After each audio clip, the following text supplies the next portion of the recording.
예레미야 7장 4절부터 8절입니다.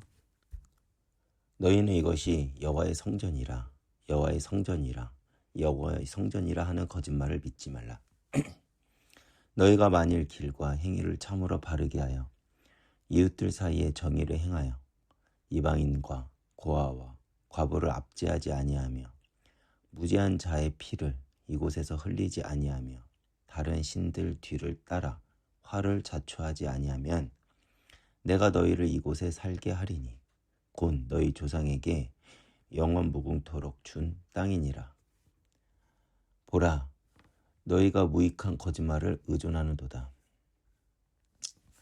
예레미야 7장에 예루살렘 성전으로 들어가 예배를 드리러 가는 백성들에게 여호와 하나님께서 예레미야를 통해 말씀하시는 장면입니다.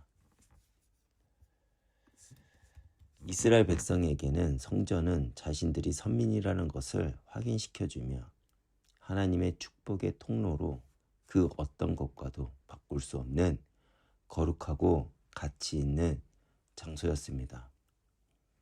그런데 예레미야는 이스라엘 백성들에게 하나님의 성전을 부인하라고 하는 것입니다. 성전이 아니라고 외치라고 하나님은 예레미야에게 말씀하십니다. 왜 그렇습니까? 3절에 너의 길과 행위를 바르게 하라고 말씀하십니다. 여기서 길은 히브리어로 데레크인데 그 뜻은 도로, 태도, 방식으로 해석이 됩니다. 그러니까 이스라엘 백성들에게 길을 바르게 하라는 의미는 하나님의 백성으로 삶의 중심과 삶의 태도를 바르게 하라는 것입니다. 그들은 하나님의 백성으로서의 삶의 바른 길에 대해 알지 못했습니다. 그들은 하나님께서 원하시는 하나님의 백성의 길을 성전에 찾아 나갔고 그곳에서 제사를 드리는 것이 하나님께 나아가는 길, 하나님께서 원하시는 길이라고 여겼습니다. 그래서 그들은 성전 예배에 집중을 했고 그것을 행하는 것으로 하나님의 백성의 길을 가고 있다 여겼습니다. 그러나 하나님은 그렇지 않다는 것입니다. 이스라엘 백성들은 하나님의 임재를 경험하며 뜨겁게 하나님을 만날 수 있는 길인 성전에서 하나님을 제대로 만나지 못하고 도리어 성전이 하나님의 백성들이 진정으로 나아가야 할 길을 막는 장애물이 되고 만 것입니다.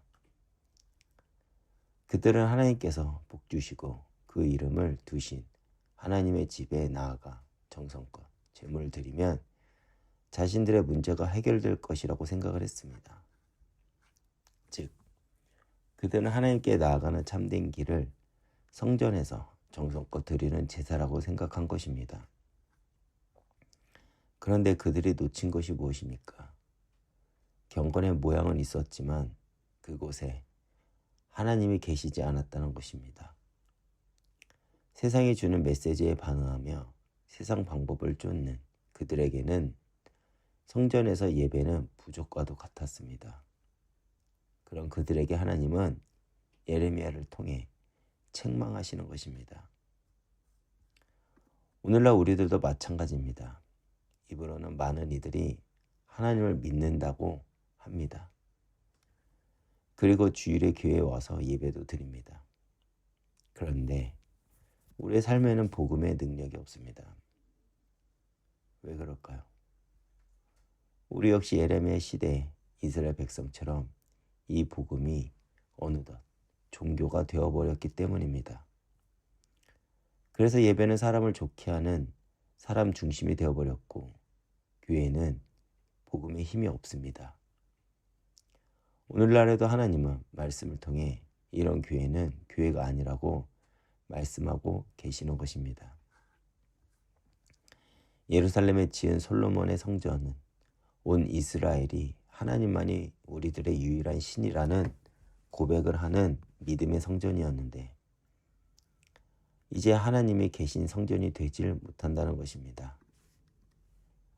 하나님께서는 그런 성전을 향해 내 이름으로 일컬음을 받는 이 집이 너희 눈에는 도둑의 소굴로 보이느냐 곧 내가 그것을 보았노라 라고 하시는 것입니다. 거룩한 성전의 모습이 도둑의 소굴로 전락하고 하나님이 안 계신 성전이 되었고 만 것입니다. 그리고 이 메시지는 오늘날 우리에게도 주시는 메시지입니다. 우리는 복음을 알고 하나님을 믿는다고 합니다. 그런데 하나님은 우리에게 책망하시는 것이 무엇입니까? 당시 이스라엘 백성을 책망하듯이 너 길과 행위를 바르게 하라는 것입니다. 왜 그렇습니까? 하나님은 우리를 교회로 부르셨습니다. 다시 말해 우리는 이 땅의 소금과 빛으로 부름을 받았다는 것입니다. 이것은 나의 어떤 자격과 의가 있어서 된 것이 아닙니다. 하나님이 창세전부터 우리를 선택하시고 부르신 것입니다. 그렇다면 우리의 삶의 방향은 늘 하나님께 두어야 합니다. 그런데 우리는 하나님의 구원을 싼 값, 구원으로 만들어버렸습니다. 그래서 우리는 예배를 드려도 내 중심으로 드리고 세상에서도 내 중심으로 삽니다. 그렇다면 우리는 다시 삶의 방향을 돌이켜 주님을 향해야 합니다. 그리고 우리는 답이 없어 방황하는 사람들에게 복음을 증거하는 교회의 역할을 온전히 감당해야 할 것입니다.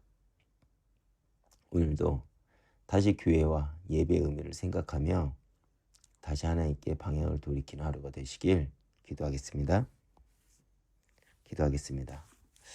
주님, 감사합니다. 오늘도 이렇게 주님 앞에 나와 하루를 시작하게 하신 은혜 감사드립니다.